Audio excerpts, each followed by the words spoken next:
On this video, AC Designs Garage, I'm going to show you how we built this trick removable transmission tunnel for the 1932 Ford. Coming up.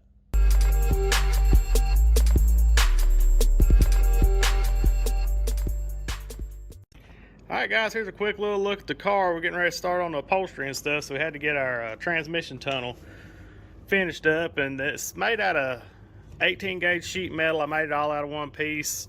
We hammered this out and English wheeled this. This is like a recess for your foot because you know the gas pedal goes here, so it gives you a little bit more extra room. The tunnel's going to be covered in German square weave, as is the carpet and stuff, but I think I'm going to sew a piece of like rubber mat in here or something, and maybe put some welting around it, or maybe do the same color vinyl that we're going to do on the seats and stuff. Let me know down in the comments what you guys think would look better. Should we put like the vinyl in here, stitch the vinyl on top of the carpet, or should it be like the black rubber or something? We just want something so your foot's going to be comfortable. Like this thing, I'll get in here real quick and show you how it.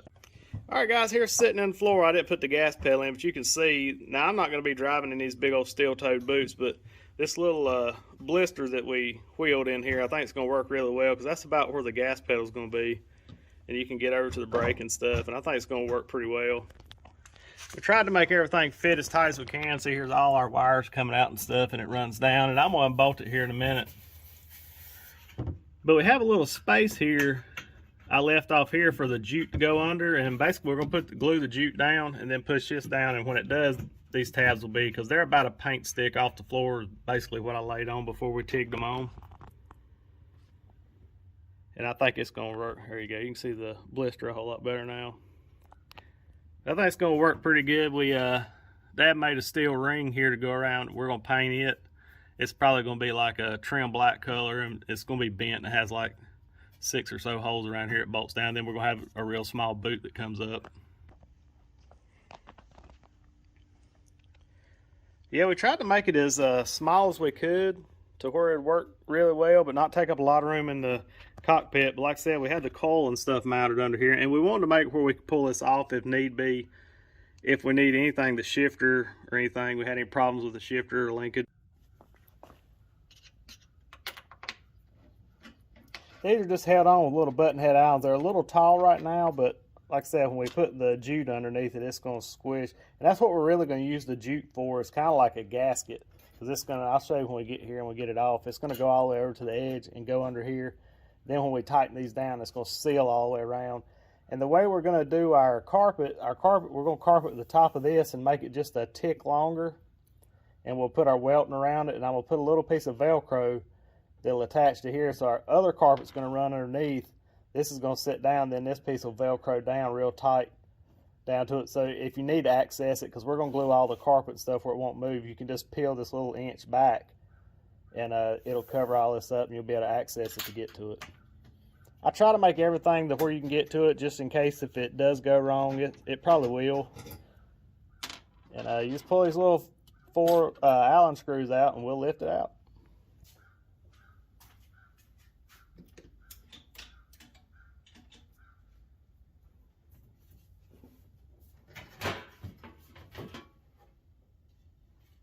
It just comes out really easy. Like that there.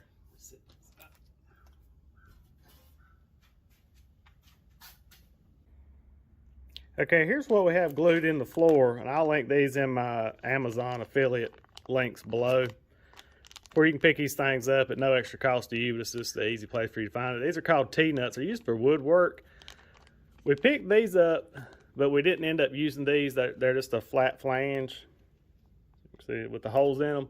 But what we ended up using is the ones that, you know, like you hammer in. They have the teeth on them. But the cool thing about these is, and I'll explain how we done it, these little prongs right here are in the same place that these are. So when we drill these, we could sit this one down in it and drill the holes where these prongs could easily fit, because we 2-part epoxy these into the floor. Now these are not made to really pull down, hog down tight on stuff, but they'll hold it down enough to like what we need on this here. We just didn't want anything coming through the bottom of the floor, like there's no fasteners coming through the bottom of the floor or nothing, but these seem to work out pretty good. I'll give you a closer shot of them here real quick. So here you can see them epoxied in, in the floor, and here's the coil and stuff. But I mean, it's got plenty of room underneath it for air to get to it, and it's gonna have the air coming up through here and stuff. So that'll be good. So the coil won't get too hot or anything. But I did like hiding the coil. It cleans up under the hood a lot. Like I said, we just run the coil wire, it runs straight up to the distributor up there, and we just thought that was a neat place to put it. So we had to build a tunnel to fit it. But that's why we laid it out. We just got our shape that we wanted and traced it on the floor and stuff, and just kept putting it back and forth in it until it fit really good. So I think it's gonna work good. Like I said, what we done was we drilled us, took some Forstner bits. They cut, like, if you never mess with woodwork and stuff, Forstner bits kind of cut a square hole. Yeah, these things are really easy to install. You just bore the hole down in it, and that, like I said, that's the cool thing with these with the holes in them. Those holes are in the, we found out, are in the same spot as these teeth here. So you bore your hole first, your middle hole like that, I think it was a 1/4 inch what we bored. You may have to trim just a little off of it. They're a little longer than this on this bottom side. So we just trimmed them and set it flush and went in there and marked those holes and drilled them small, just so we wasn't trying to hammer on the car. So they sit down in there flush. And then we just put some glue on, glued them in. Pretty simple, works good. No fasteners coming through the bottom of the floor. Easily removable. Yeah, now I got the tunnel out, you can probably see the little dimple a lot better. I made this out of one piece. I had to cut it off and shorten it a little bit, so that's what you're seeing right there. But this is all made out of one piece.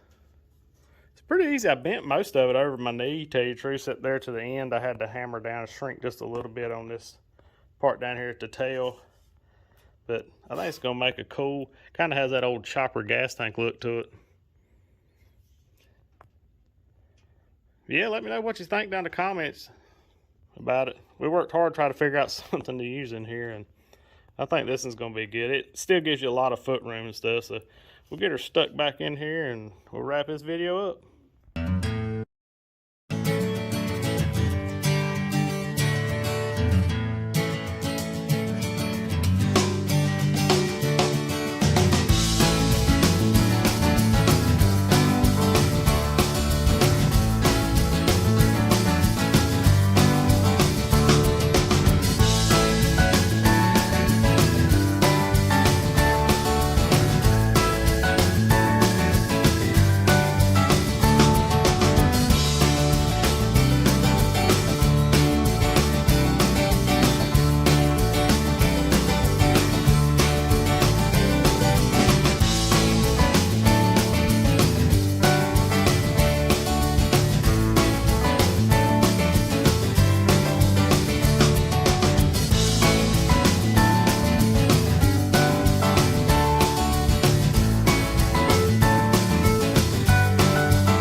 Alright guys, that's about where we're at on the car, so we're going to try to maybe figure this upholstery stuff out and get this thing wrapped up so we can hopefully go cruising before it gets too cold around here in North Carolina. But yeah, I think it turned out pretty cool.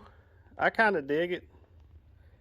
It took us a while to figure out what we wanted to do and make it look cool and so, and a lot of guys run them that come down and do all this, and for the simplicity of us maybe doing the upholstery in it, I didn't want to have so many different things. So I was like, well shoot, we'll just build something that looks like a motorcycle gas tank. So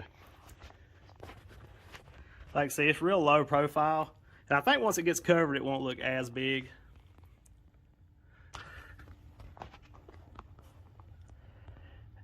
That's today's update on Dad's 1932 Ford. Hopefully we're going to get back on her soon. Remember guys, be kind to one another. Jesus loves you, so do we. God bless. We gone.